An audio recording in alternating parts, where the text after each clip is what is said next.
Okay, so hello everyone. Very good evening. I hope I am audible. Can anyone confirm the chat?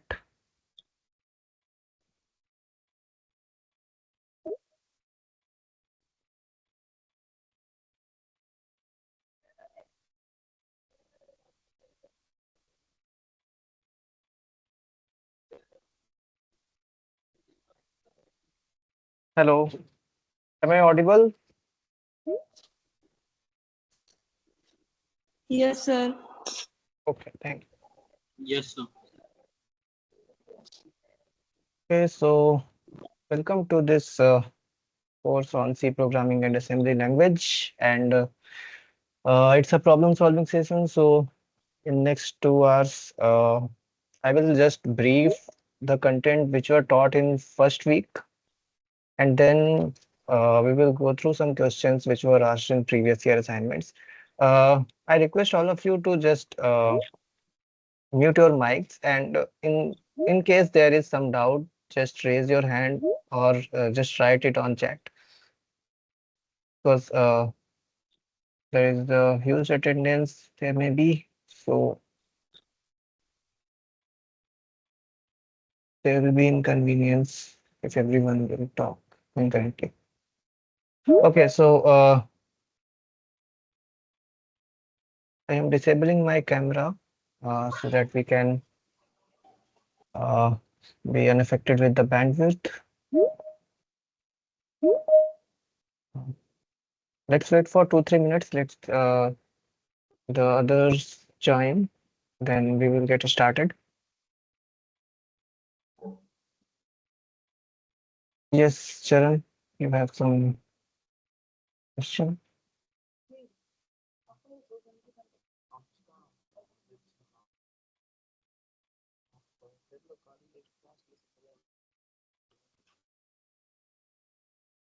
In case there is doubt, just raise your hand and write on chat.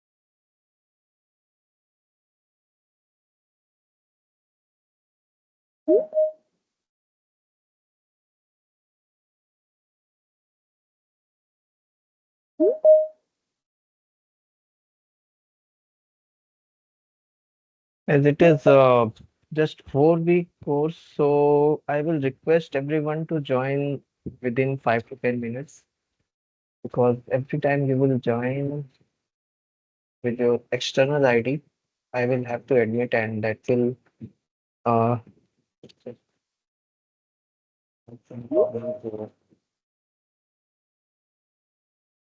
that will create problem to the fluency.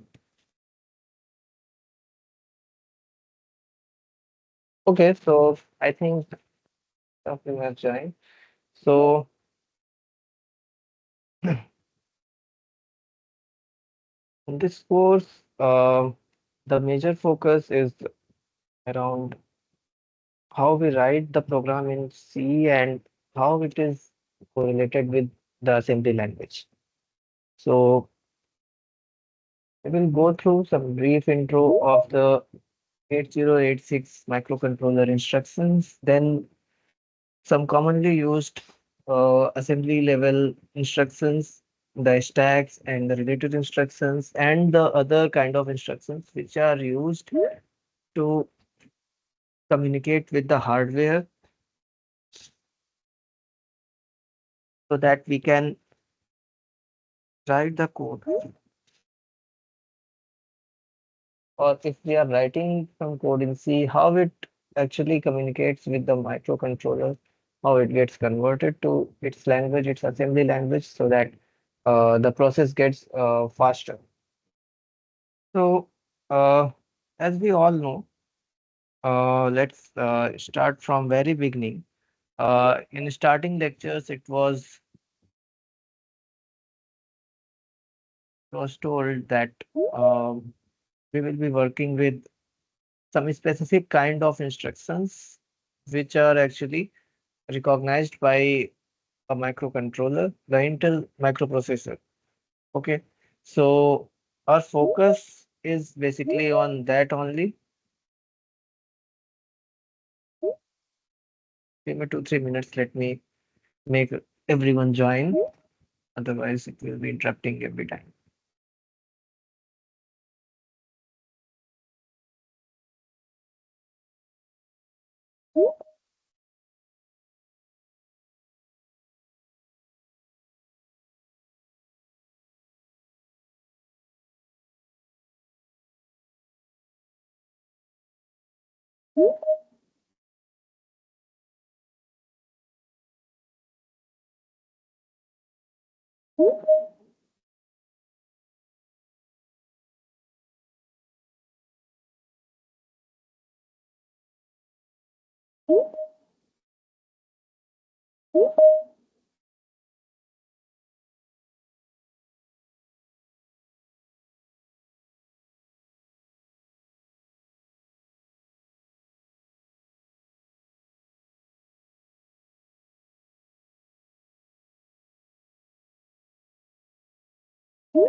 Okay, now I think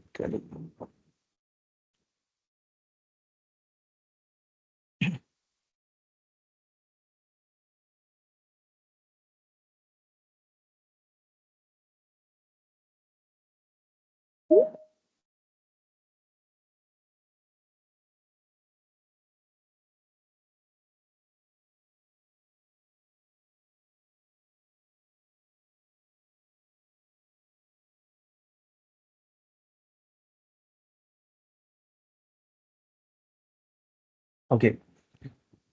So now coming to brief introduction about how the microprocessor works and how actually it communicates with the memory. Okay, so in very starting days, it was taught that there is something called microprocessor through which we actually interact uh, to this microprocessor, and with the help of that, we actually try to communicate with the devices. So this microcontroller actually, when we provide some input through input devices, these are connected to the CPU. Within CPU, this microprocessor is there, and it gets the instructions from the users, and it communicates with different with the memory, and it actually tries to fetch and fetches also the instructions and sorry, the addresses, and also the content that is present in those addresses. Those are currently in the memory. Okay, and it was told that the overall thing uh, that we will discuss is about random access memory, RAM. Okay, so is there any doubt about what is random access memory? I am taking it from very basic. Is there any doubt about what is RAM, ROM, volatile or non-volatile memory? If it is there, just raise your hand or just write on chat. So if you will raise your hand, yeah. So Sonali, okay. So I am giving a brief kind of intro about what it is.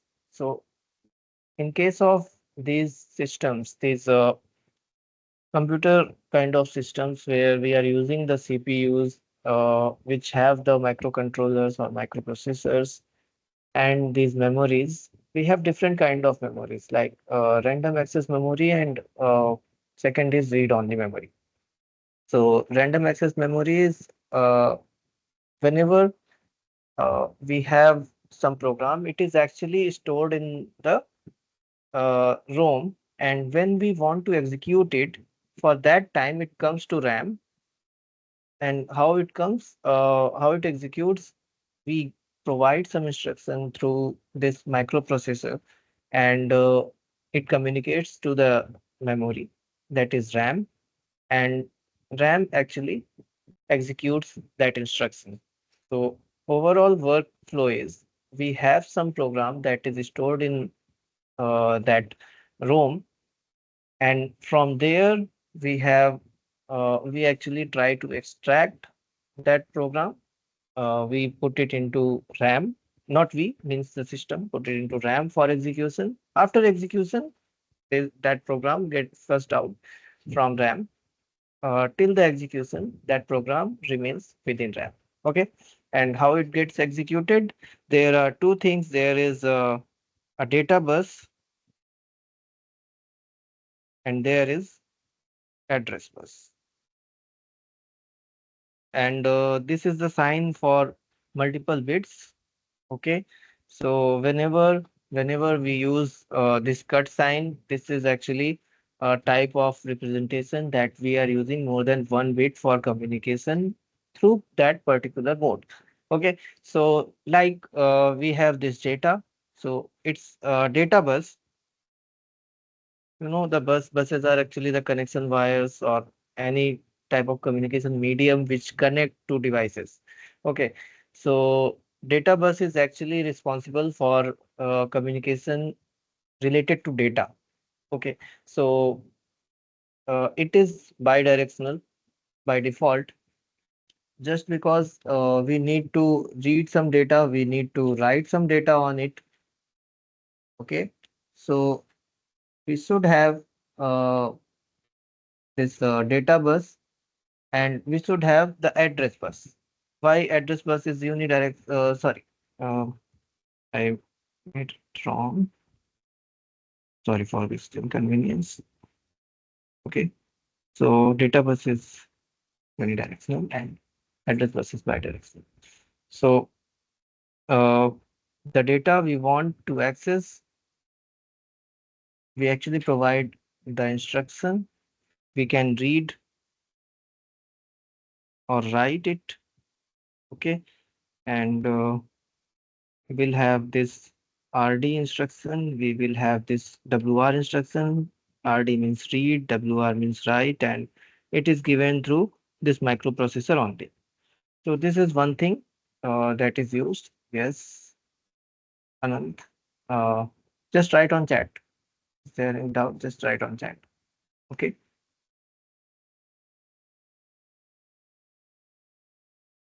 So uh,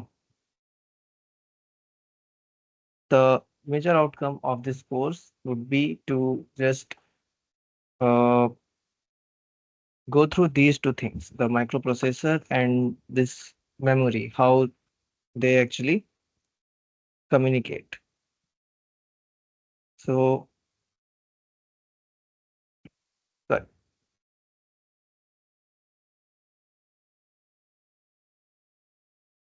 uh, in this, we will be talking about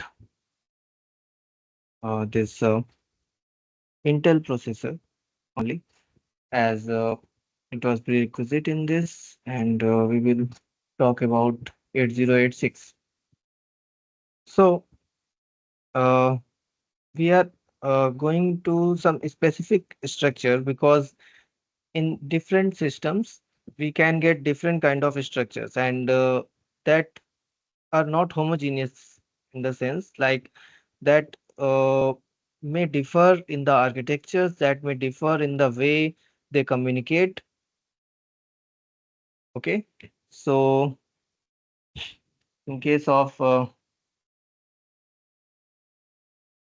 address bus, there are 2 to the power n addresses. Okay, oh sorry, I was right. Yeah. Data bus, we will have bidirectional because we have to read. We can provide instruction to this from input device, say. We provide instruction to this microprocessor. If we want to read something from memory, we will provide the address to the address bus, and it will go to that location in that memory. And read means it will show the output to your output device or output system. Means like you have monitor. So if you want to read something from memory, that will be shown in your monitor. Second thing is, if you want to write it, then writing it will take full access to the memory or write access. So the thing you want to write on the specific location, we will provide write instruction and provide the address to the address bus. Uh, the microprocessor will take control to that location and write something on that, which is actually inputted by the user. That is the overall work we actually do with the help of this microprocessor. So the next thing is we had some thing called as total number of addresses. It varies from 0 up to 2 to the power n minus 1 using 0 to n to the power minus sorry n minus 1 bits, total n bits if we are considering n bit address, so it can represent total 2 to the power n addresses. And for data bus, we have k bits. So it will be something like we have 0 to 2 to the power n minus 1 addresses, and each address can store k bits of data in the memory. This all thing was taught in a lecture. And then come to the next one. Uh, we we were taught about something called the registers. So in registers, in the CPU, we will have this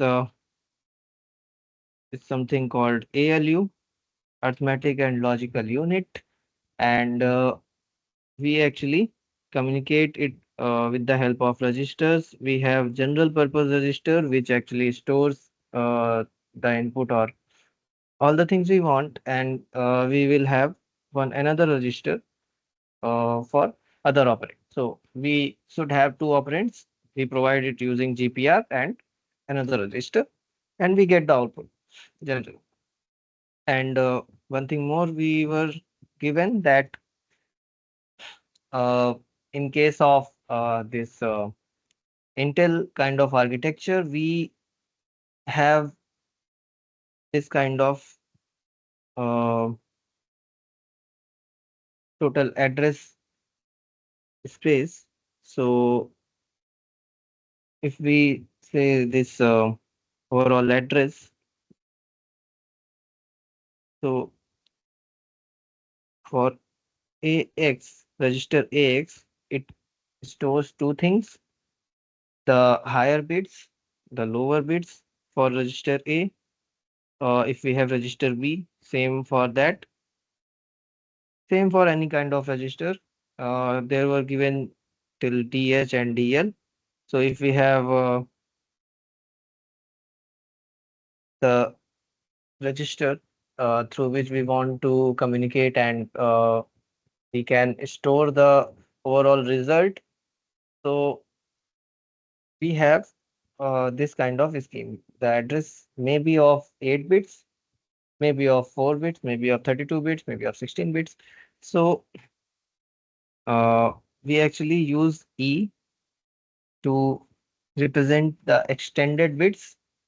So it is actually uh, we have 8 bits of uh, 8, 8 and 16 bits. So the final thing is that we have this kind of architecture.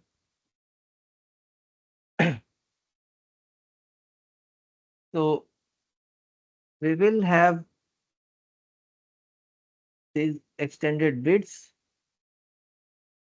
We have 8 bits of this, 8 bits of this. If I am writing X, so it is actually 16 bits. And if I am writing E with it, it will be of 32 bits. And one thing more was informed that we cannot actually access these 16-bit individually. We will need to access overall things. And there were two more registers, if we are using the stack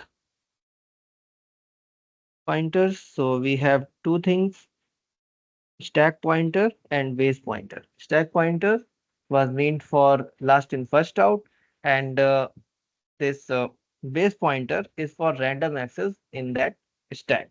So here also we can use E. E basically is for your this Intel extended addressing space. And after that, there was one more thing taught that uh, we may need segment registers. So what are the segment registers? Segment registers are actually, uh, we can say, it's a kind of register which tells about which kind of register we have to use, like which kind of space, sorry, we have to use in the memory. Like there are multiple spaces. We have extra segment, we have stack segment on top of it, we have data segment, and we have code segment. So how we can actually extract the segment, or how we can address these segments separately. This is taught with the help of this segment registers. We actually denote it as EES, extended extra segment, ESS, stack segment, EDS, data segment, ECS, code segment. Okay, so these are something for code this uh, segment registers. And there was a way of writing the code, sorry, writing the address. Also, there were two more registers. We had SI and DI. So SI was source index and DI was destination index. So I am just taking because there are not such too many problems we have for this week. It was mostly theoretical. So I will try, yeah, to Vishwak. Just write on chat. Just write on chat. I will definitely answer.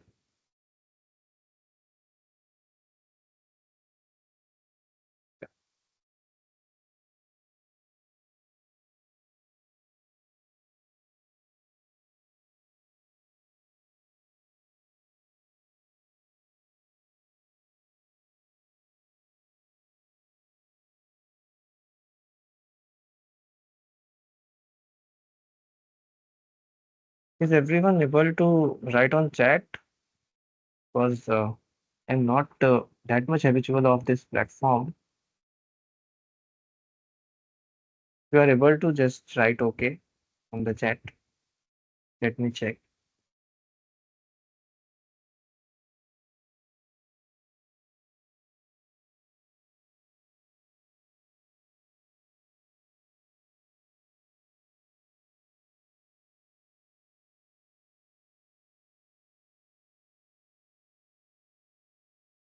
Is everyone, anyone can just write okay on the message or on the chat box.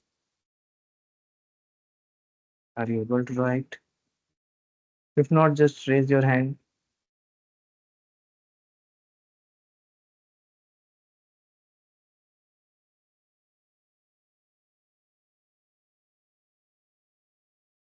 Okay. You're not able to write anything.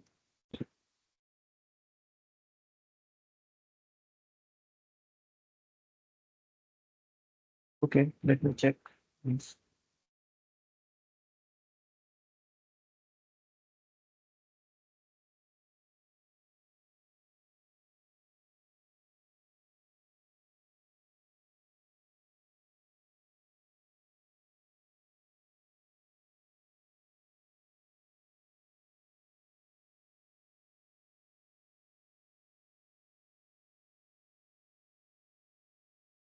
Okay, I am just opening one mic, maybe. Yeah,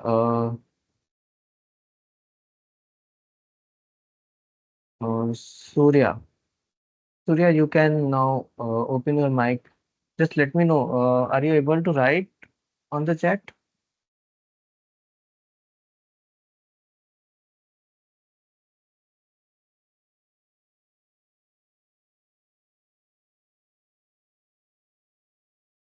Hello.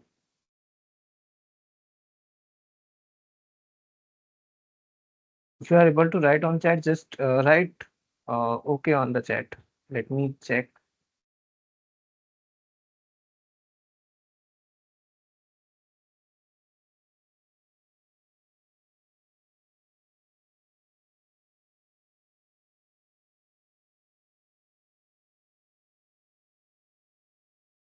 Abhi, your mic is on. Just let me know. Are you able to write on chat? Am I audible?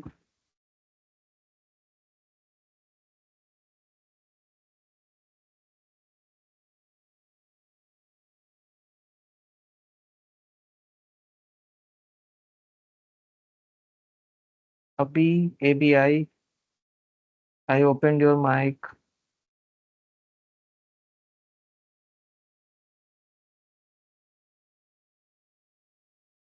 Archie, you can also open your mic. Is there any problem? Just tell. I'm not able to hear you.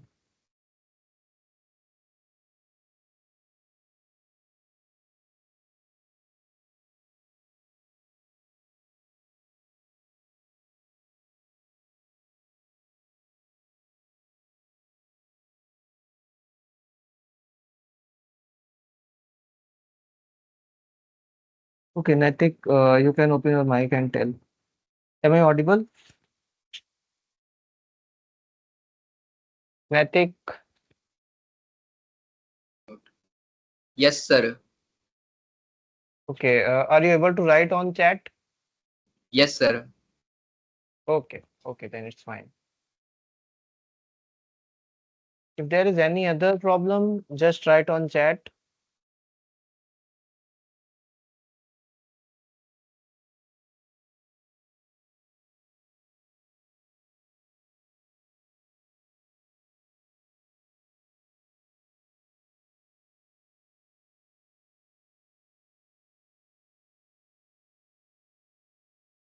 Okay, so you are able to write on chat. Uh,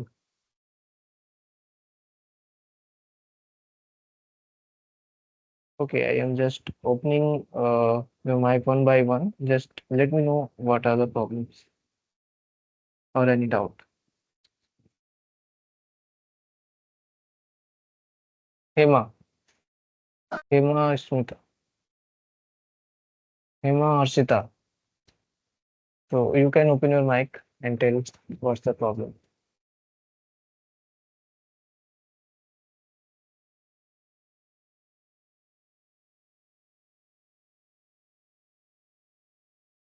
Dilip Kumar, you can also open your mic. Just let me know. Is there any doubt? Yes, sir. Good evening, sir. Can you hear me? Yeah, good evening. Sir, firstly, we can't use the chat. It's not working. And otherwise, I have a doubt in the addressing mode. I'm not able to differentiate between direct and indirect. Okay, that I will cover. I will cover very shortly. And I think you have external ID. That's why I think. Okay.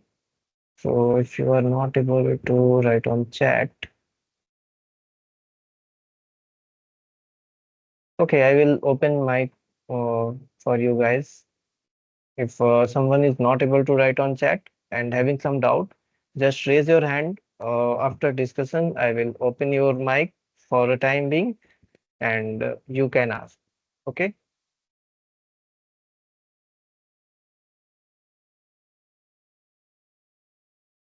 Yeah. So, till now, I have just covered some kind of mnemonics, you can say. Okay? So, these kind of words we will use, like there is some kind of ALU or ECS or EDS. So you have to remember it like SI where I will be using it. It will be source index. DI will be destination index. C mostly it is for code. D will be for data. S for stack. E for extra. And if we are using E in very beginning, it is for extended. GPR is general purpose register and what is remained s is f if we are using something ending with s, so it is something called as segment. Okay, ending with I means index. And ALU, we all know it is arithmetic and logic unit. Now coming to the next part and the mostly used part which is covered during this week, that is instructions. Okay.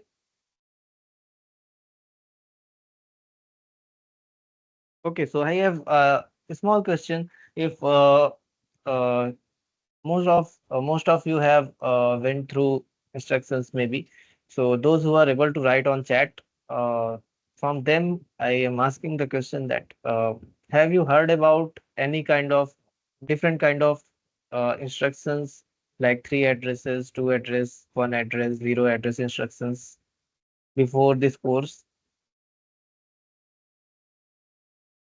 Yes or no? You can just write on chat. Yes or no?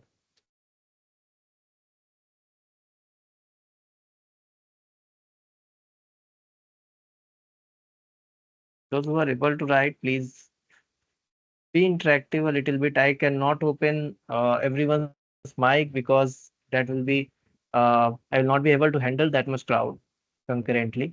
So those who are able to write on chat, just write on chat. If you are having any doubt, just raise your hand. I will go through the go through those in last half hour.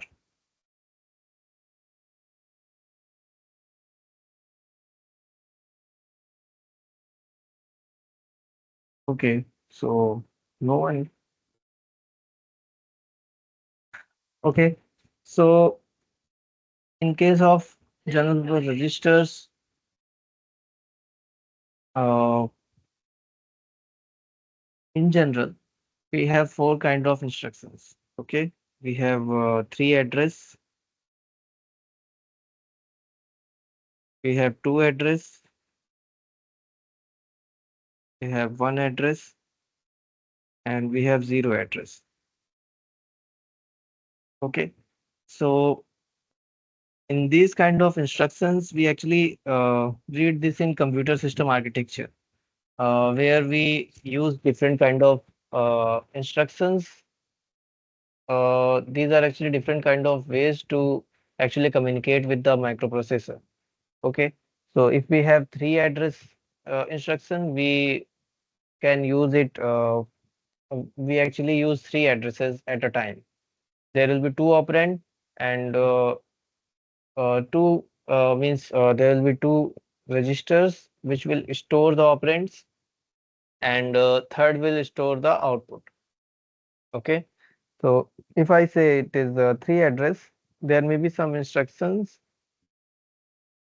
like add RA, RB, RC. Okay, it means we will add this RB and RC and store it into RA. It looks something like that. If we are using two address instructions, we actually write it something like RA, RB. So in this case, we actually write it as RA will be RB plus RC. And in this case, it will be RA will be RA plus RB. Means in this case, we will use these two to store operand, but in case of storing the output, we will store it in the first one. Okay. So the content of this RB will be added to this RA and the output will be stored again in RA only. So this is two address and there is one address instruction. There are different kinds, but we can actually use uh, like if I am writing add memory of A, so it actually adds something to accumulator. All the outputs are stored into the accumulator after performing some operation on the given operand. Means something is stored at address A of memory. We will fetch that from memory and we will add it to accumulator. That is actually how one address instruction work. And zero address we actually use stack. We push and pop, that I will cover next. So in this course, we will actually go through two kind of instructions. First is to address and second is actually zero address, that is using stack. Okay. Now coming to the instruction set we will use.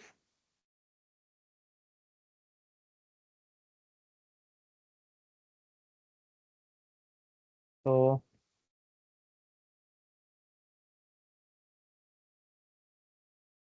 in that we were taught about four kind of instruction set. First is data transfer instruction.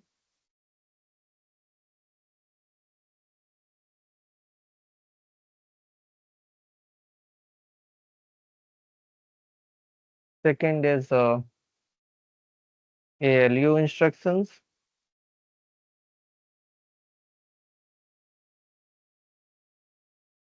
Third is stack instructions.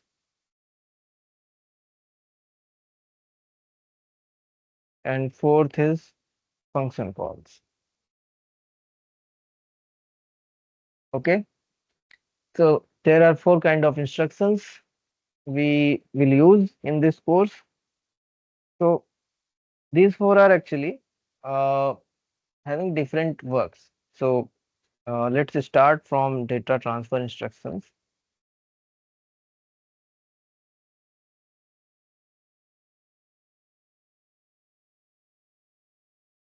So in this, what happens that yes, okay.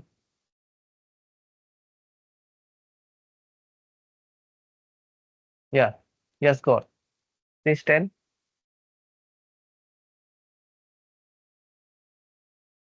Yes, your mic is enabled. Please tell what's the doubt.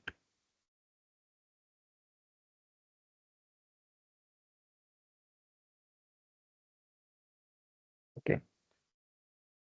So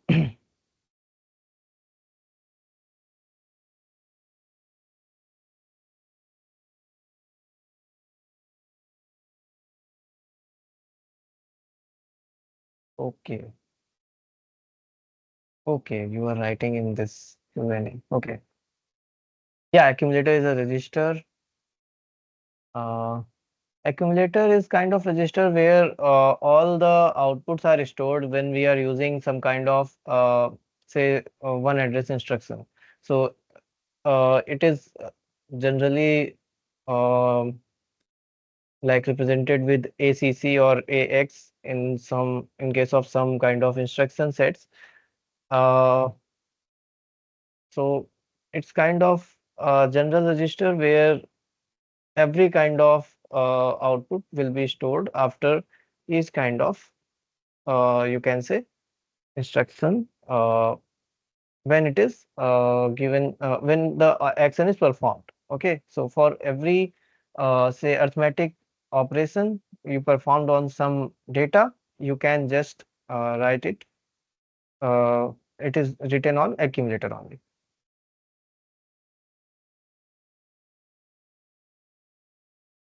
GPR is general purpose register. Uh,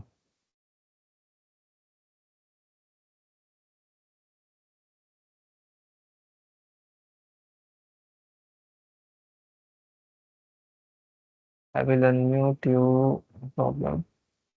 So chat is not working, but this Q&A is working. You can write on Q&A.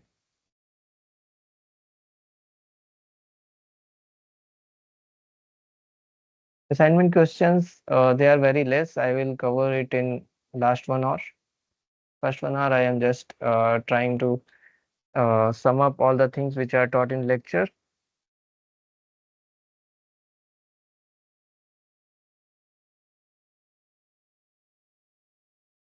These lectures will be uploaded in the YouTube and the link will be provided. Register in direct with offset. Okay, I will cover. Instead of chat, you just write on Q&A.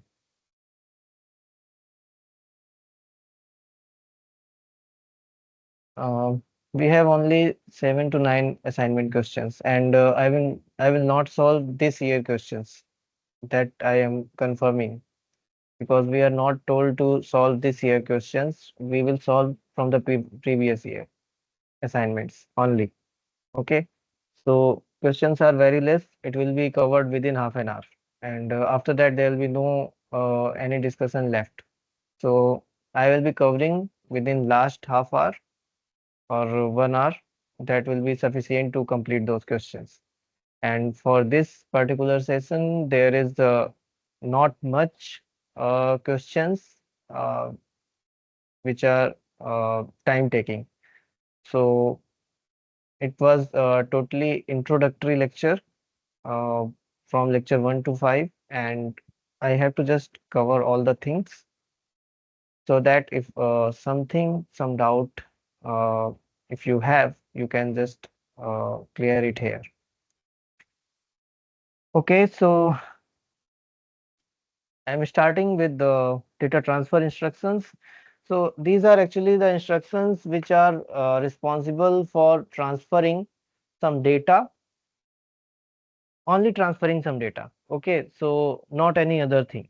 So we can write it as move destination. So from source, we will move this overall this data or the address to the destination. So one thing we should know that source will be always unaltered, and it may be between the memory and the microprocessor, and it may be within the microprocessor itself. Okay, we should also take care of this. Second thing is if we are writing something like we are having registers, so in this it is called mnemonics. Mnemonics are actually high level representation of this bytes and bits, because if uh, you will talk about microprocessors, it actually just we have learned it in our childhood that the computer actually recognizes only 0 and 1. So the microprocessor only learns about 0 and 1. It don't know anything about these high level words, but it is something between high level language and the machine language we actually try to write. Okay, so mnemonics is kind of high level representation of bytes and bits in assembly language. Okay, so the difference between this the mnemonics and high level language is that uh, mnemonics we are using, like these are kind of symbols, okay, and it will be recognized by a specific architectures, like it is for Intel only. Maybe there may be some other devices, like you can say we have this Asus processor, something like, and there may be some instructions which may differ, mnemonics may differ, okay. So one mnemonic is actually hardly mapped to machine code, but if we are talking about high level language, it is not like that. It can be replicated to different machine level language using different byte codes, okay. So there comes mnemonics, there is high level language, there is machine level language, and now coming to the register direct mode.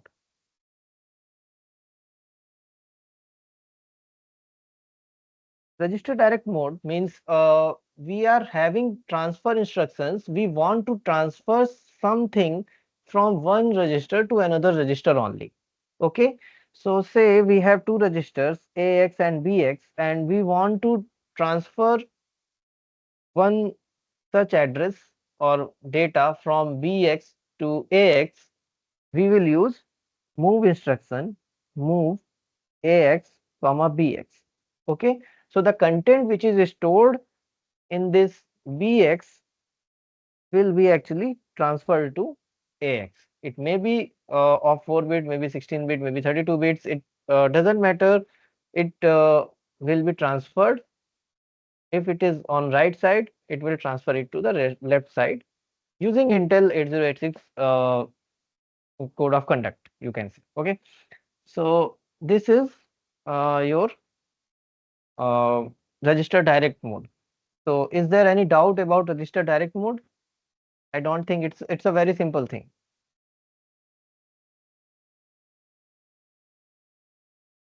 I will wait for 1 minute. If there is any doubt, just write in Q&A. Write in Q&A. I think everyone can access Q&A. Okay. Um,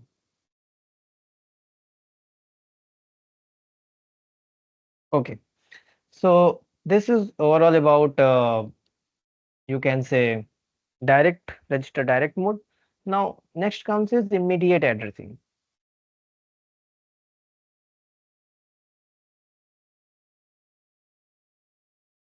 Sorry for my bad handwriting. If someone is not getting it, just write. I will try to write it in better way. Explain with another example. Okay. Say you have two registers, RA and RB. Okay. It has some data XYZ, and you want to transfer it to this RA. Okay. So how will you write? You will write just MOV RA comma RB. What it will do? It will just take this data and transfer it to here. Okay. Not transfer, it actually copies. It will be now here also and it will be here also. This is register direct mode. Yes. Once again, tell register direct mode, sir. Register direct mode. Okay. Register direct mode means you are We can take A and B, then A అర్థం కాలేదు sir మీరు చెప్పింది. okay. So means we have two registers. We want to take content of one register and we want to copy it to another register or move it to another register, the content in that register. Okay. Okay. So we why it is direct, because registers are talking directly. Okay. Okay. The thing we have in one register, that will be directly transferred to another register. That's why it's a direct mode. So like we had earlier, we had this sorry earlier we had this XYZ in this RB register, we wanted it to be there on RA also. So we just executed this instruction. So RB, the content of RB is copied to RA. So it will also take this XYZ, and also this source means RB is unaltered. This is overall thing about direct register direct mode. Okay, I think you have. Yeah. Thank you, The sir. next is immediate addressing. Just switch off your mic. For immediate addressing, it's a very simple thing. We can't actually go through registers. Sometime we want to immediately provide some data to be stored in one register. Okay, like we have some data stored somewhere, or we are just taking input from user, say 0x10. Okay, it is in hexadecimal. Hexadecimal means we will have something which is in 16 bits. Okay, so say it is a data, we are getting it from somewhere, and we want it to directly store it into one register, say RC. Okay, so what we will do, we will just write it like that: move RC 0x10. Now what will be done? This data will be copied to RC. Okay, so RC will now take this data 0x10. So instead of giving the register, we are taking data immediately from the user or any other way. Okay, so it is immediate addressing mode. Very close to this is memory direct addressing. Is there any problem with immediate addressing? Write on Q&A. Yeah, instead of generic XYZ, we can consider a specific proper number. Yeah.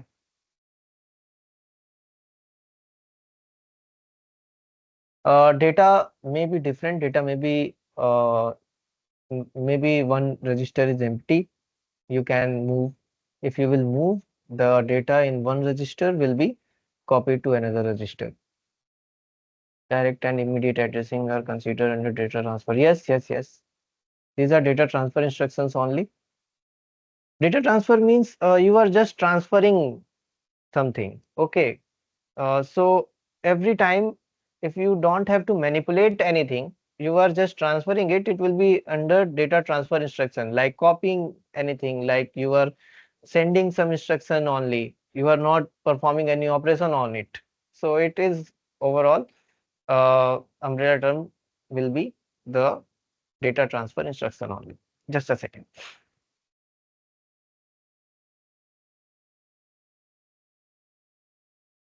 Okay. Uh, so next is the memory direct addressing.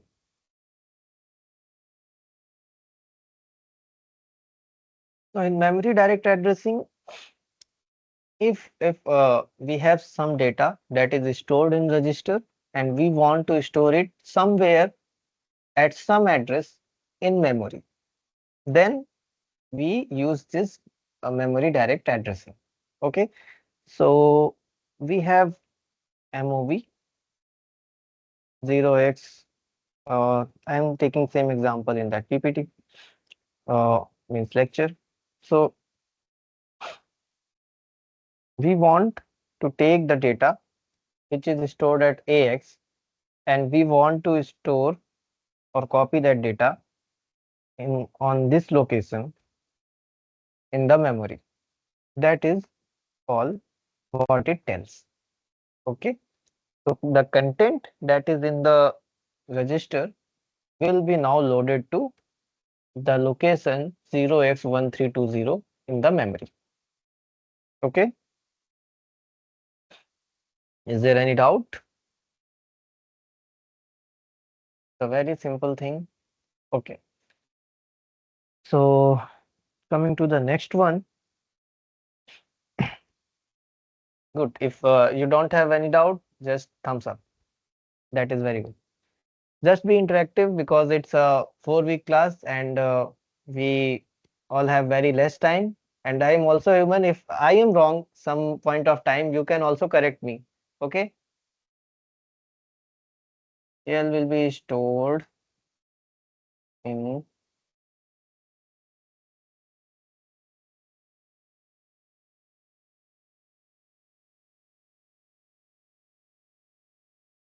will be stored in 1320. AH will be stored in 1321.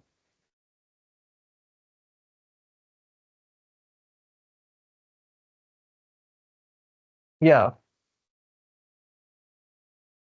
If we are using 32-bit data, mm, mm, that depends upon memory, the logical mapping we are using. If we are using 8-bit, yeah, it will be uh, means stored accordingly for Anand. Okay. And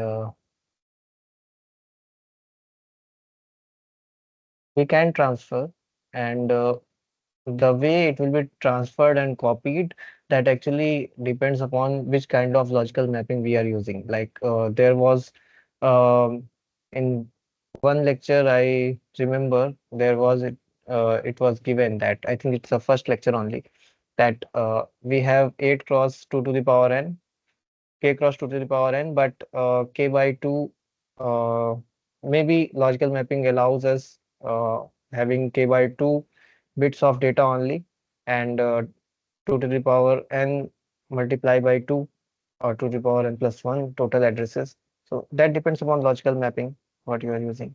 Okay.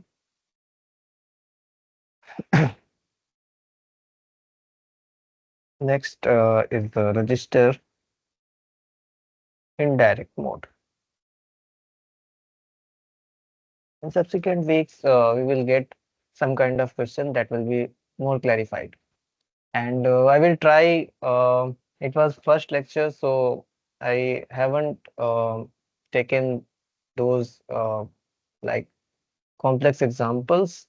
I'm just taking a very brief, a very creamy layer. Okay, so from next lecture onwards, I will try to come up with some complex problems. I will provide you guys some time also to solve those, and we'll discuss some complex things. Okay, so it's introductory and it is introductory. Okay, so for register indirect, it's a case where we are having some data at particular address. Okay, so if we are writing something like this, ax comma within bracket bx, it means we have to go to that address which is stored in bx, and the content stored at that address will be moved to ax. Okay, say we have something 0 cross 1320. Okay, it is given in bx, or it may be some kind of address of registers. I am just thinking about some memory. Okay, if we have some memory and we have 0 cross 1320 here something. Okay, so what it will do, it will go, say here we have 0 cross 1200, it is stored here. Okay, so what it will do, it will go to this address and access the content which is there in that address in memory. Okay, what we have got, 0 cross 1200. Now there is some ax which may have some data, which may be empty, which may have some data. Okay, so that will be replaced, or that will be written with this address 0 cross 1200. Okay, uh, we had one question regarding this overall thing that if there is some data or not. If there will be some other data, say we have 10000, before transferring this instruction, it will be overwritten. Okay, like we do in C programming. If we just oh,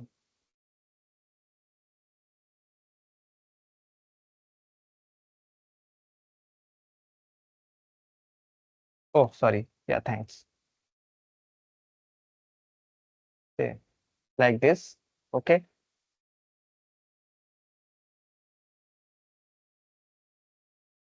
I am just not going too deep. I am just providing an example. Treat it as an example. Okay. Kind of hypothetical condition. I will go to bits and bytes uh, sometime. Okay. Now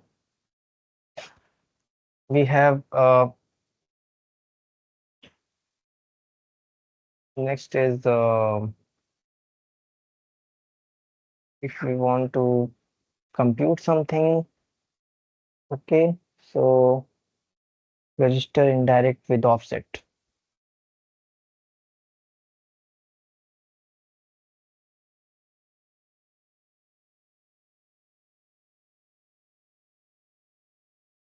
Okay.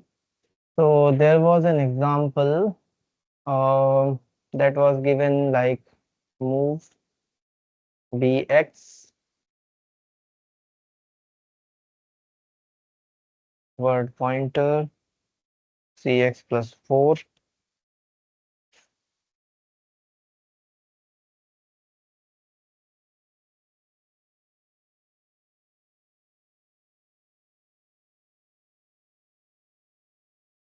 So, and there was a register which was given something like we had previous one like move px word ptr cx. So what it will do with offset means we will have to go uh, that much step away from that address in the memory. Like if we are having something on memory that is stored at 0. Okay, I am just telling about offset, not uh, a specific example. I just want to tell you about offset, what offset is. So if say this is memory, okay, something is stored at 0. Okay, so if we are going with offset 4, like here we are given plus 4. So what we will do, we will go 4 forward. Okay, 1 2 3 4. So earlier it was accessing this point. Now if we are going to cx plus 4, say cx is pointing this, so cx plus 4, cx plus 1 will point this, cx plus 2 will point this, likewise cx plus 4 will point this. Okay, so now if I am writing bx, so earlier this value was moved to bx, now this value will be moved to bx. That is overall thing we actually do in case of this register indirect with offset. Means we provide some address with some offset. Like if we are at 0, we will go to 4. Okay, this is all you should know about offsets. So I think it's 86. Okay, I am briefly going to the ALU instructions. We will go to the questions. ALU instructions in arithmetic and logical unit, we have instructions about logical and bitwise operations, and we can say arithmetic operations. The major thing we should know that for every operation we should actually we will have to affect the flag. Okay, so for every instructions flag register will be affected. Now if there are multiple uh, instructions like addition, there is subtraction, and we are using only 2-bit, sorry, 2 address mode. Like if we are using say BX, CX,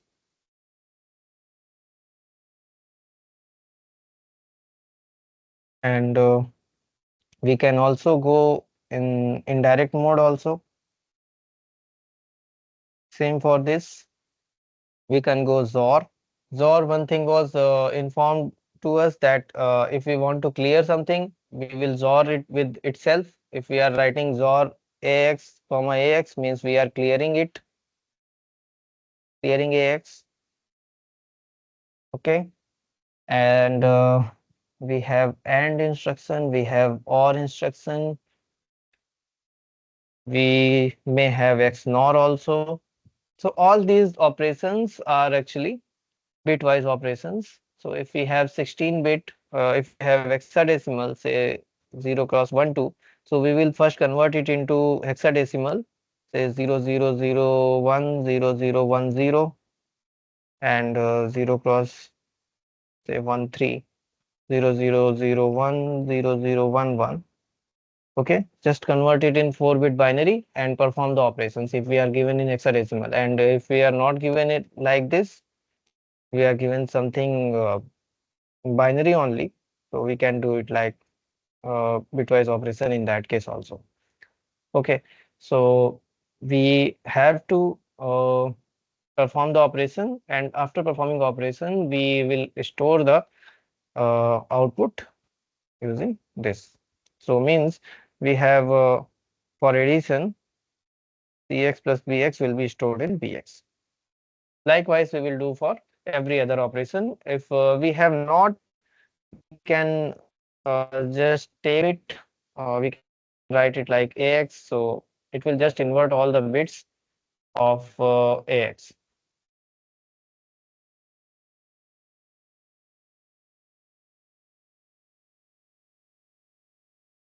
Okay. Next is we may have increment and decrement. So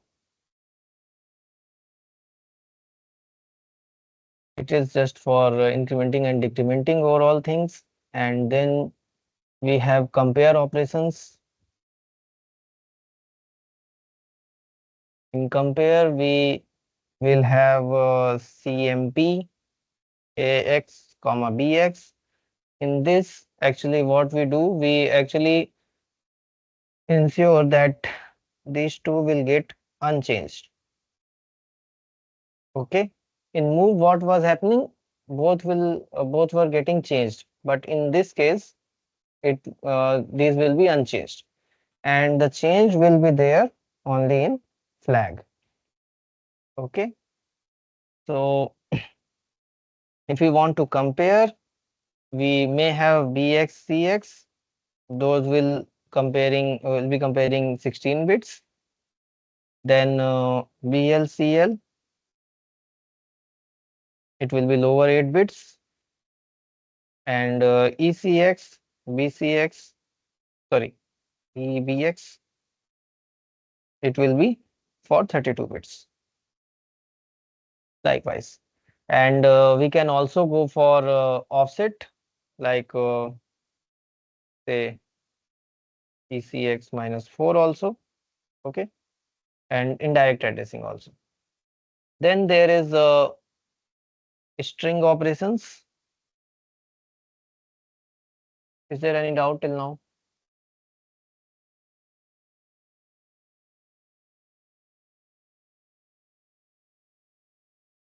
Okay. Yeah. Increment and decrement once again tell. Sorry. Please repeat. Increment and decrement once again tell, sir. Okay. Okay. Okay. Increment means every time, say you are having INC instruction, and you are giving it to say INC AL. Okay. So it will just increment the value of AL plus 1, and it will be stored at AL. And similarly for decrement. So if it was like I am just writing it in decimal, If it is 12, it will be 11 now. Oh, sorry, 13 now. And similarly for decrement, it will be AL minus 1, that will be 11 if we are considering 12 only. Okay, that simple increment decrement, we will just decrement or increment is by 1. Flags, yes, okay. Flags are actually kind of registers which check the conditions, different conditions. There are multiple kind of flags, like there is zero flag, there is carry flag, and there are multiple other kind of flags that will be covered maybe in next weeks. I am not going into deep, but I can just tell you about two flags which are actually discussed, zero and carry flag. So say you have some digits, um, you are adding two binary numbers. Okay, so 1 1 plus say 0 1 we are adding. Okay, so what will happen here? It will actually, and just consider that we are having this only 2 bits to store. We are having register which can store only 2 bits. Just hypothetical condition. I am not telling it's kind of any specification. Just for example, we are having 1 1 plus 1. So what it will do? 0 1. 1 plus 1 will be 1 0. Binary addition it is 1 plus 1. It will be 1 0, and this is actually offset bit.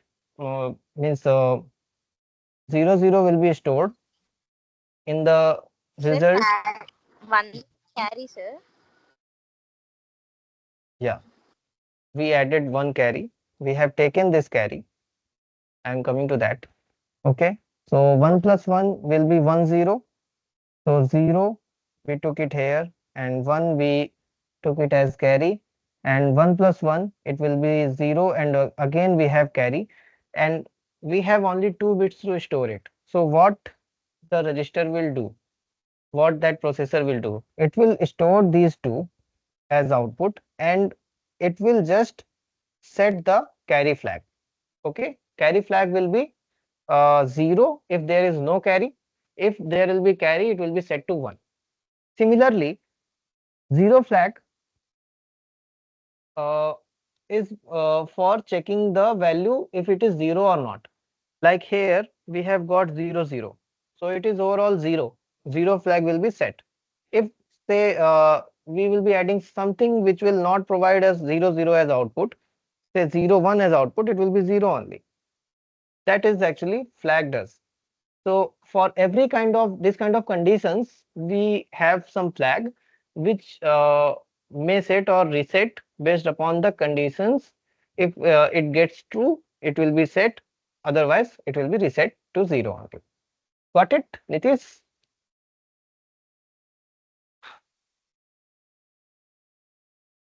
Okay. So in strings, there was a string compare operation. We have SCASB or W or D. B was for bit, 8 bit, W is for 16 bit. Similarly, D was for 32 bits. And what it does, it takes, it goes to the, it goes to some address, and it actually scans overall array or the string within this memory.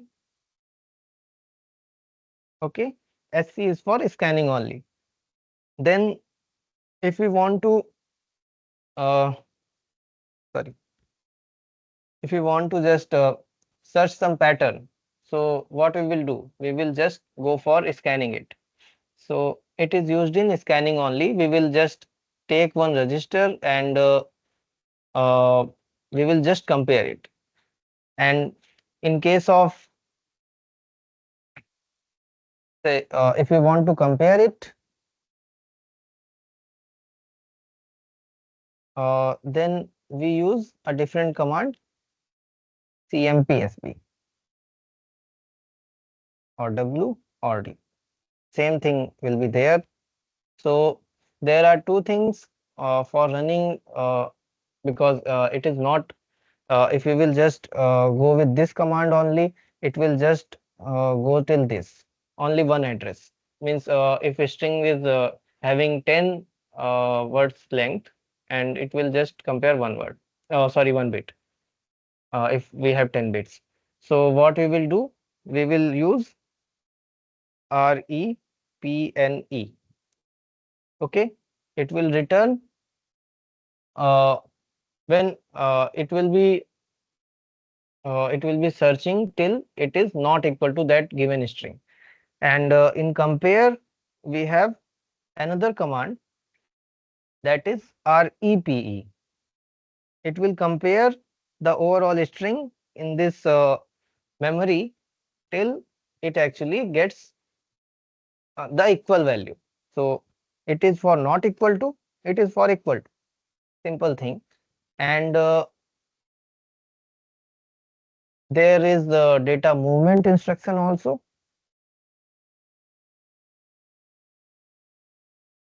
Data movement instructions means uh, we have, say, two segments in segment register, DS and ES. DS means data segment, as I earlier told. ES means extra segment. We want to send some data from here to here. For that, we can use this say move instruction, move S. Okay. So similarly, move S BW we can use, and we will have REP here, because in earlier cases we will sorry, just a second.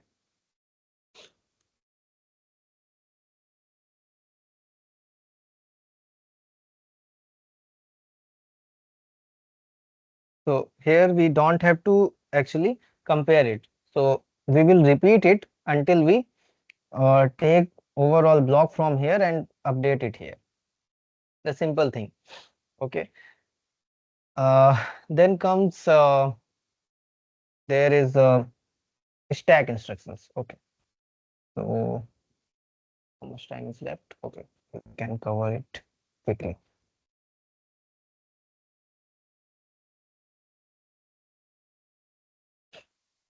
So in stack, we should know about two things. I am just telling the essential part. We should have stack pointer. We should have base pointer. Stack pointer is for last in first out. The thing we will push on stack at last that we can access first. Okay, that is LIFO, or last in first out means. So we have something like this. If we want to send some data, say CX, we want to put CX data at CX at in this memory in the stack. So it will be at CX. It will be in stack. It will be pushed in stack, and after that, if you want to again put bx on top of it, it will store it like that. Okay, so the next time when we will try to pop it out means if we want to take some element out of stack, so first we can take out bx. So bx went at last, and it is out at first, and after that cx can be taken out. Okay, and after performing push, the stack pointer for al is decremented by 1. For ax it will be decremented by 2. For eax it will be decremented by 4. Okay, that we should remember. And then comes call and return instructions. These are actually for pointing some chunk of code which can be like we have in C we have loop. So every time, sorry, not loop, it's a kind of function. Yeah, assembly language uses subroutine, and C uses functions. So like in C programming or any kind of programming where we use function or definition, it is actually equivalent to this only. Okay, so we just write a function and we want to call it again and again. So what we will do, we will just provide some label to that function and we can actually call it anywhere. Okay, so say here we have some ABC instructions and we want to, we label this LOC. So in program main, we can call LOC any number of times. In between, we can write some other instructions as well. Okay, so it is like that. So one basic thing I forgot to mention, there was three things: fetch, execute, fetch, decode, and execute. Fetch means we read some instruction, decode means we decode it in the language, and then it went for execution. But if we do it in sequential way, it will be uh, not good for the device health and it will be more time complex. So that's why we use pipelining where when one instruction is fetched, the fetch work is done. Now microprocessor actually takes pre-fetch the another instruction. So it goes like this only, like that. So this is all I wanted to cover. Now coming to the question answer part. Okay, so just these are simple questions which were asked in previous year, this same course. So I will provide you some time. Say we have half an hour left. So I will give you all 2 minutes. Doesn't matter you provide me wrong answer. Just try, write the answer. If it will be wrong, I will tell. If it will be right, I will tell. There is no any punishment. There is nothing like that. So I am reading it for you. You just try and write your answers in this Q&A. Okay. So only numbers prefixed by 0x are hexadecimal. All others numbers are decimal. And we have REPNE, SCASB and move SB.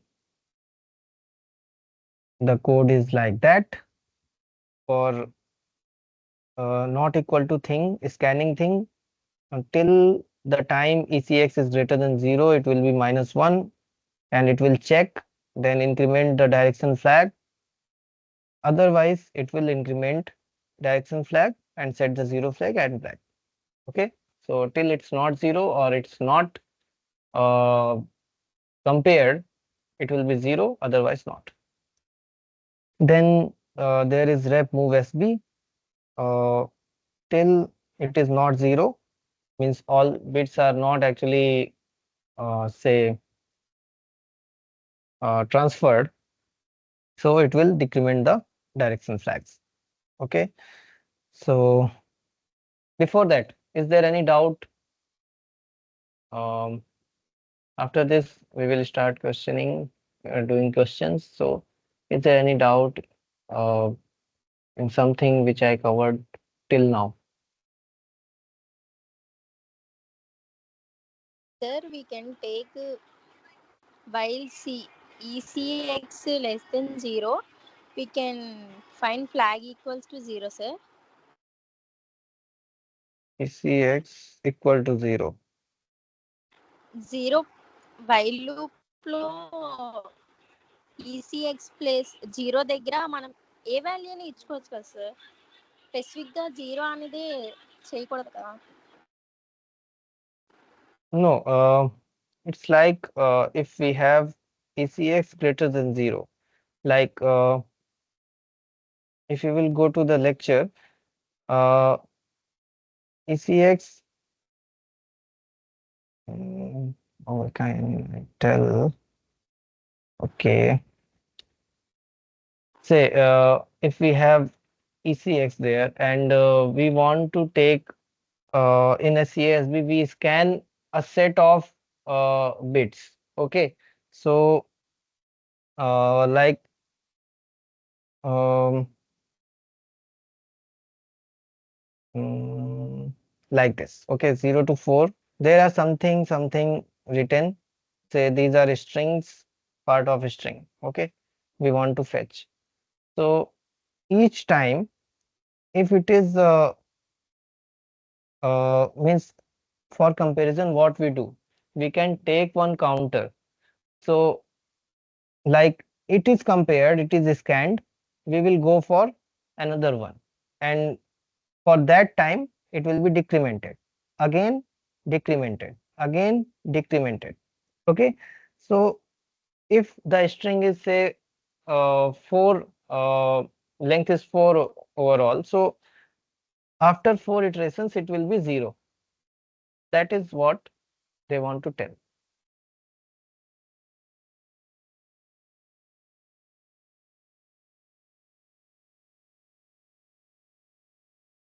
I'm not getting Japan. What, Sweta? I'm not getting what you have written.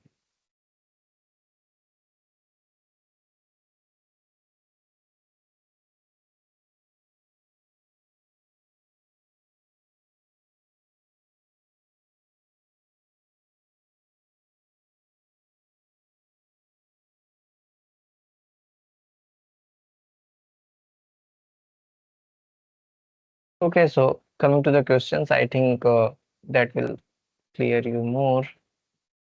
Uh, Repeat until not equal. The program start executing if two strings we are comparing are different. Yeah, obviously.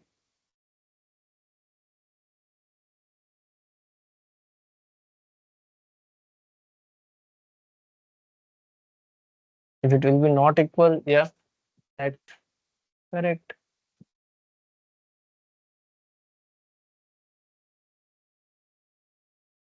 If the SCAS will reach the wanted location. Yeah, say if you want to scan the um, say string, so what we will do? We will go from one location, like we have a string of length 5. Yeah,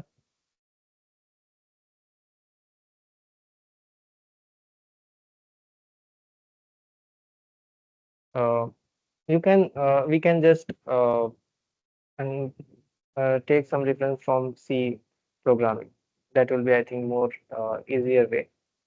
So in C, what we do, if we want to compare two strings, what we do? We actually uh, start a loop and not comparing. We want to scan something.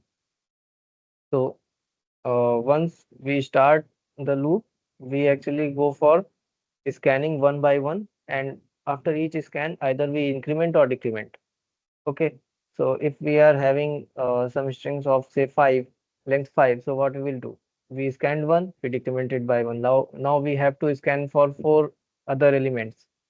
Okay, so again 1, 3, then 2, then 1. If we are not able to scan, uh, it will fall in else loop. Okay, simple thing. Okay, coming to the questions now. We have very less time left, so let's complete the questions, then we will get back to here again. So I want you guys to try it once. What are the values of the registers the code execute? It's very simple one. It's the simplest one. Just write the answer. I want answer from you guys.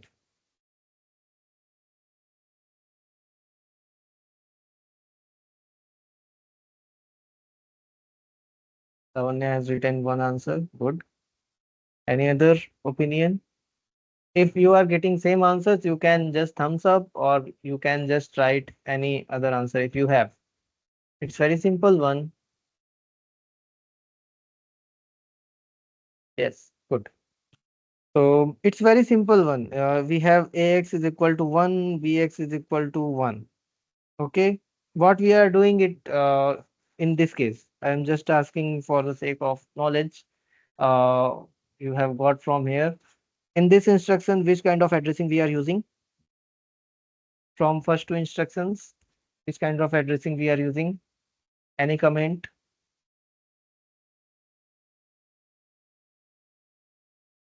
Write anything. I will not judge anyone. Just write anything. Uh, like in this, which kind of addressing we have used? Yes, good. So immediate addressing we have used. From immediate addressing, what we have done, we have taken value 2 and moved it to AX. Okay, now AX is having value 1. We can denote it as this also. Same for BX. Now subtract and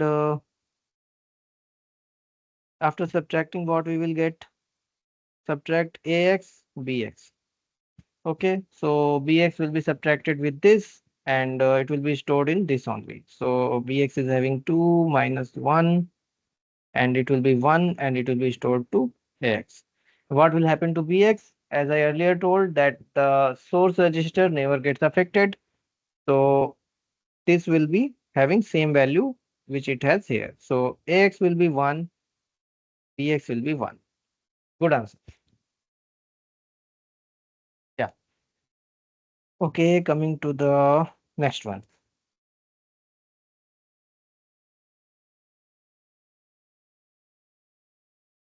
Now it's a little complex, but it's very simple.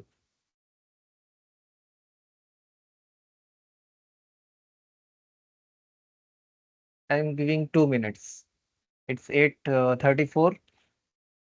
I will solve it on 8:36. I want you all to solve it. Just take the instructions, just solve it and provide me the answer.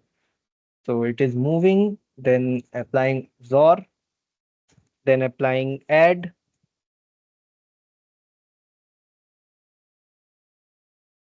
then there is increment, then there is multiplication, then there is move also again, then there is comparison. What will happen?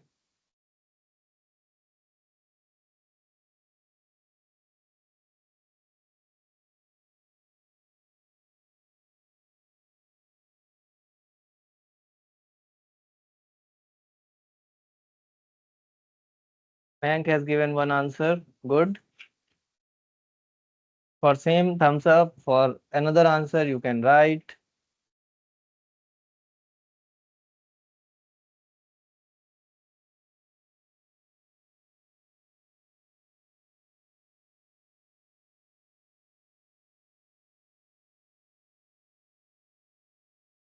One more minute. Someone is getting something else. Someone is getting 0 or anything. Good. Sai Kumar, Mayank, and Lavanya. Yeah, answer is 1. How we will get? Okay, just help me. Uh,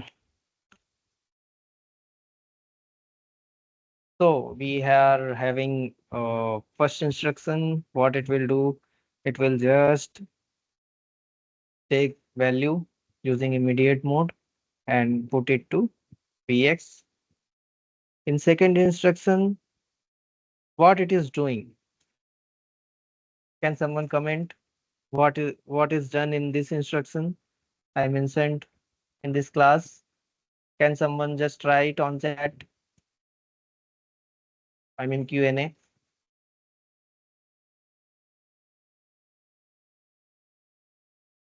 Very good. So we are having AX, we are clearing it. Means we are putting 0, sorry, 0 in AX.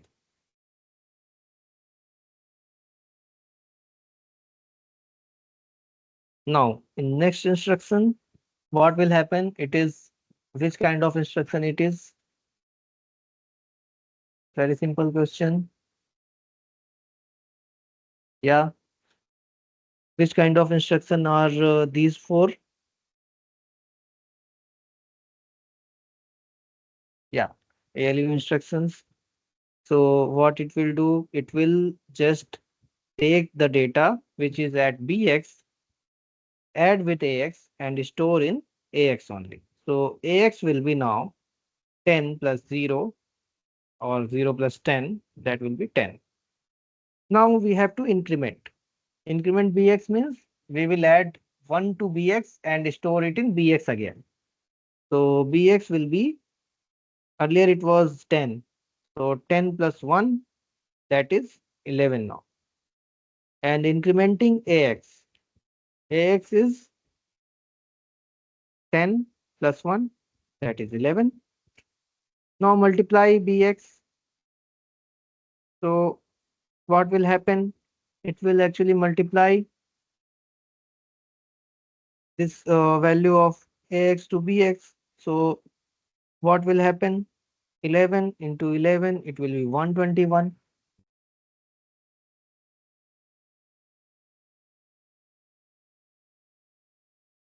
Will show if inputs are same, output is 0. Yes. Why? Because in XOR, if inputs are same, output is always 0. Yeah.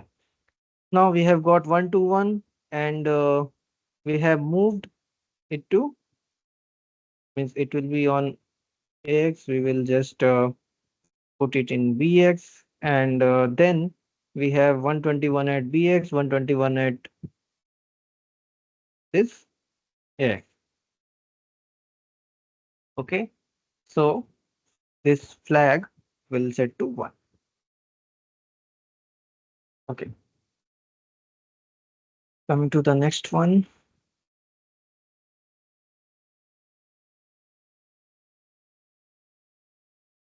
What will be the answer?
Yes, true.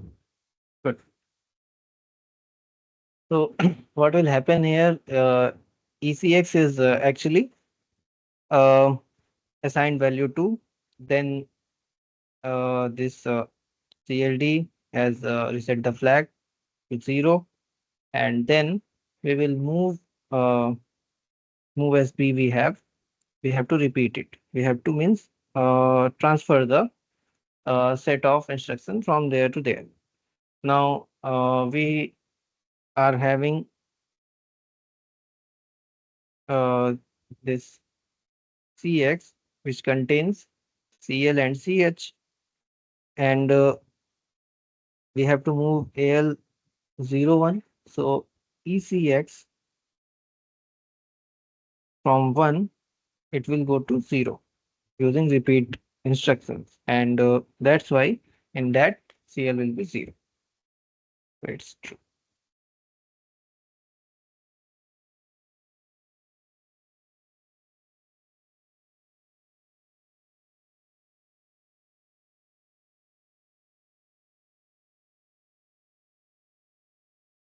Mm,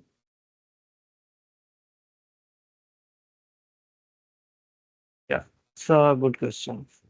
You can, but I think we should come to it later. It's a simple one. Just tell me the answer. See it and tell me the answer.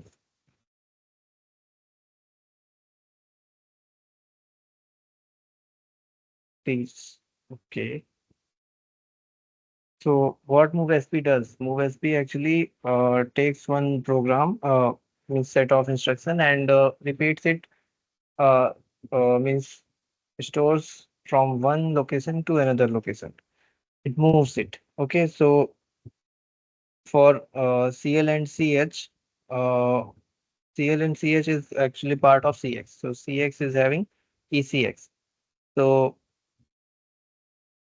in MoveAL, when 01 is reached, we will have to go from 0 to 1 and sorry, 2 to 1 and 1 to 0 for this CL.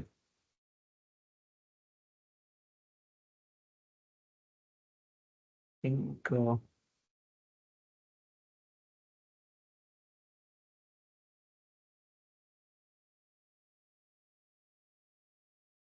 take some more example like this in next class. Okay, no problem. For a CSP and this, I will take some other examples as well next class. There may be some problems. Uh, for the time being, just try to do. If you are not able to do this, I will take some more examples on this MoveSB and SBASB. Or let's solve some small questions. So say opcode size of rep MoveSB is 1 byte and at present at this ECX is 09. Instruction rep MoveSB is executed. After the execution, we observe CX is 0. So what will happen? What will be EIP?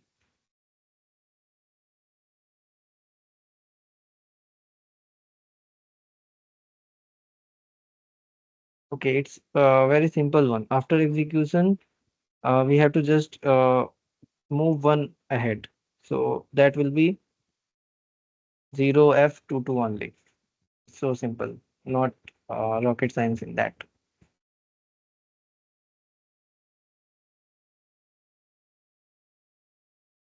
This I will cover in next class. This you can take. Okay, try this. From next class onwards, I will try to focus more on questions only. Today was more on introduction, so I think we have got less time, very less time for question solving. Um, okay, just solve it. We are having uh, value stored at register EX and EDX after execution the following snippet. What will happen?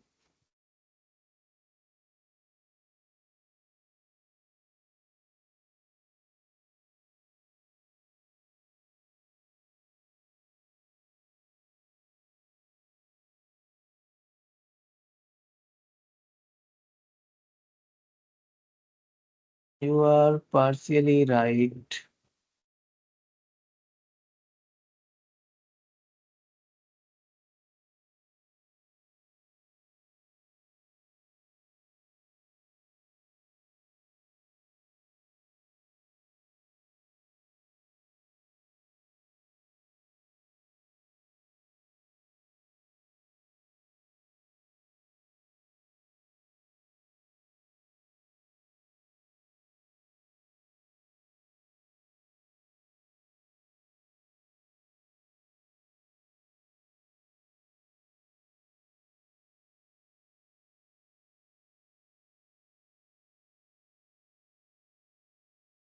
Still. Uh, Now just think about the number of bits. What will happen? And again try it.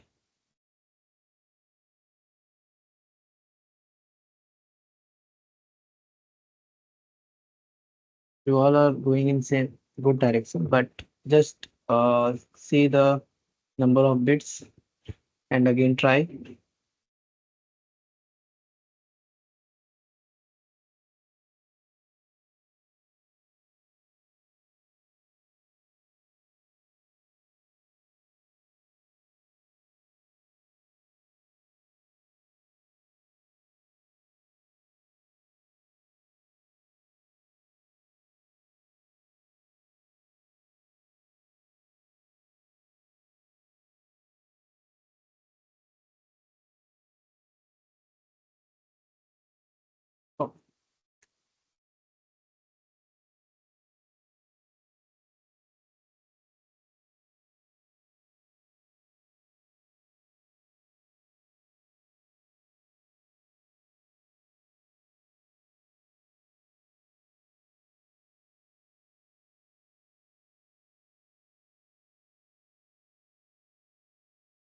Accessibility shortcuts.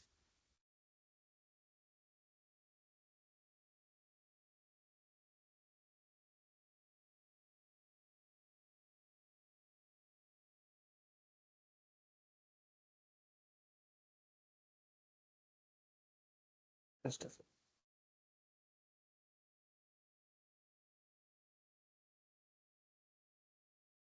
Am I audible? Yeah, now it's good. Yeah, you got it. Good. If you will just go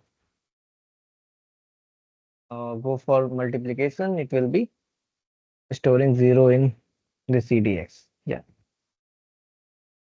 good.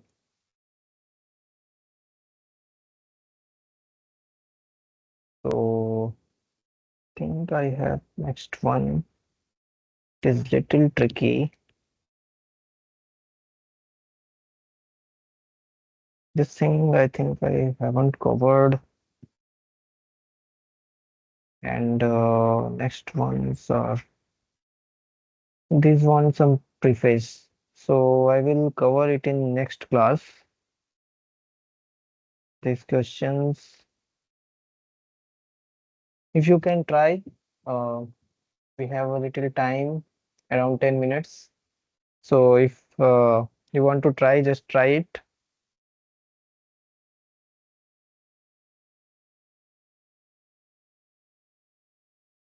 If someone gets answer, I just want to know if someone gets right answer. Yeah, Nitish.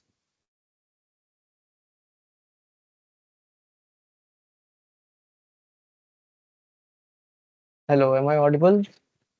Hello. Okay. So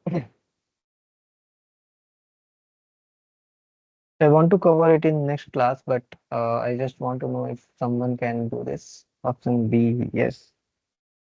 Good.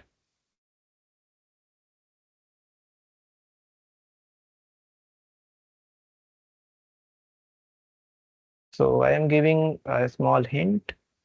Uh, from CLD, the zero flag will be set, and then ESI and EDI will be given some value, and ECX is a counter. And when we will move it, we will get some address from this like EDS, and we will multiply by 10, and then we will add the total physical addresses. Okay. Yes, good. I will not solve it today. I will solve it in next class. It will take some time to make everyone understand. But for those who want to try it at home, I will surely solve it in next class. So I am just writing answers of the remaining questions.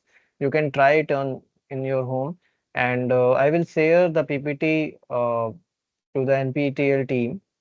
So they will also share it to you. You just try it. Just come up with the answers in next class. We will match it in next class. Okay. So the question, the answer is B. Okay. And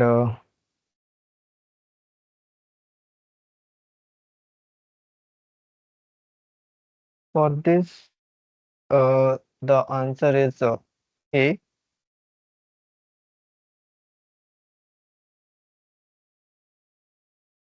Then these three are actually want some information which I wasn't able to fit in this PPT. So I am not considering these questions. There was one more left. I am just writing the answer. You may try and we will discuss it in next class. This fourth one, the answer is 4. Okay, so it's 8:53.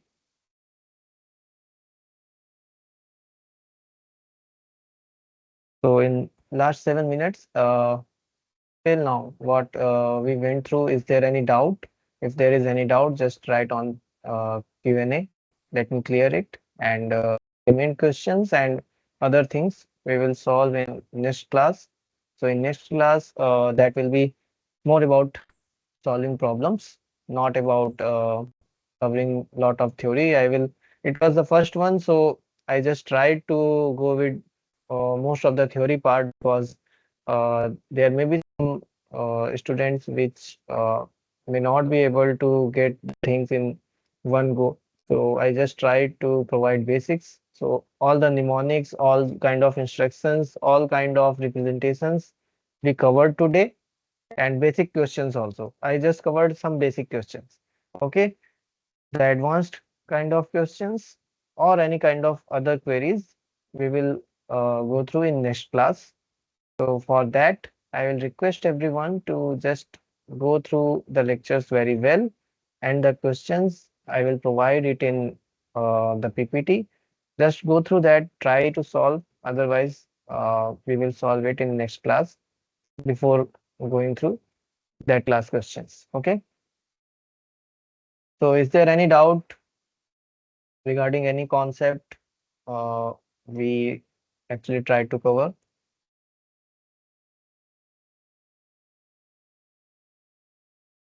Okay.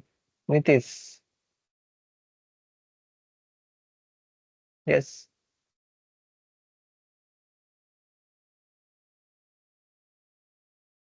One more thing, these lectures will be uploaded on YouTube, so you can go through it in YouTube also.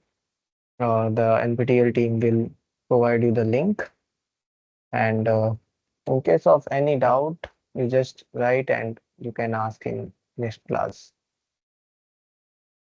So it's a 4 week small tutorial, a small course. So I want everyone to join the next class as well. It was very basic one.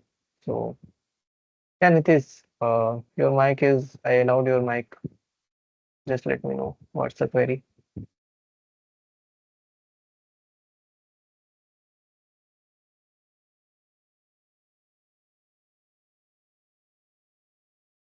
So in last 4 5 minutes, I am just telling you the things we have covered today. So we started with the microprocessor and we got this thing. We have data bus, we have address bus. There is some logical map between these two. We have address space, we have segmentation register, then we have ALU, we have general purpose register. We have four kind of instructions from which we use two type of instructions mostly in this course. First is to address and second is zero address. And there are instruction sets. So in transfer instruction, we use it as just for moving and copying purposes. For next kind of instructions, that is ALU, we perform some operations. And there was call and return, which is actually used to uh, go through the loops.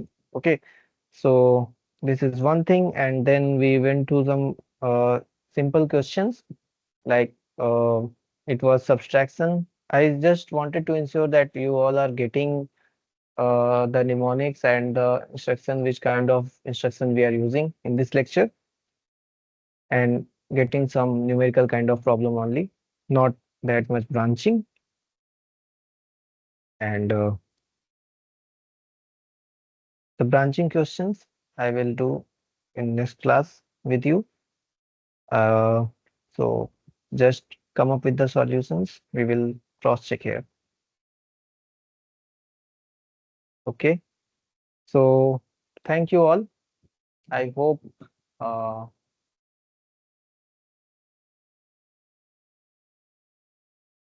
after move A606,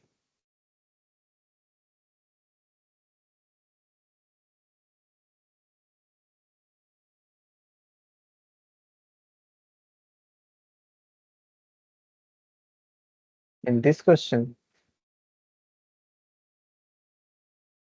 you just consider the size of uh, this size of register we are storing. Okay, I gave hint like we are storing it in only 16-bit register, but multiplication will take more than that. Now solve it. So 12 will be stored in EAX, but EDX will be storing 00.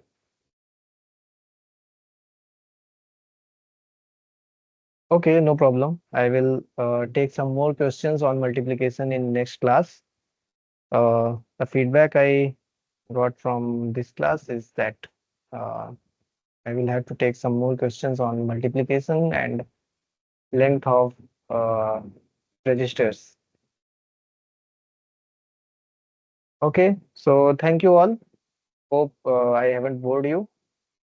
So, okay, we will meet in next class and hope you all will be there. It's a 4 week session only, so I just request you all to join all the sessions. You will enjoy as we will go forward. Okay, so thanks. Okay, I am signing out. You may leave. It's around it's last minute. So as per rule, I will be ending this session in 1 minute.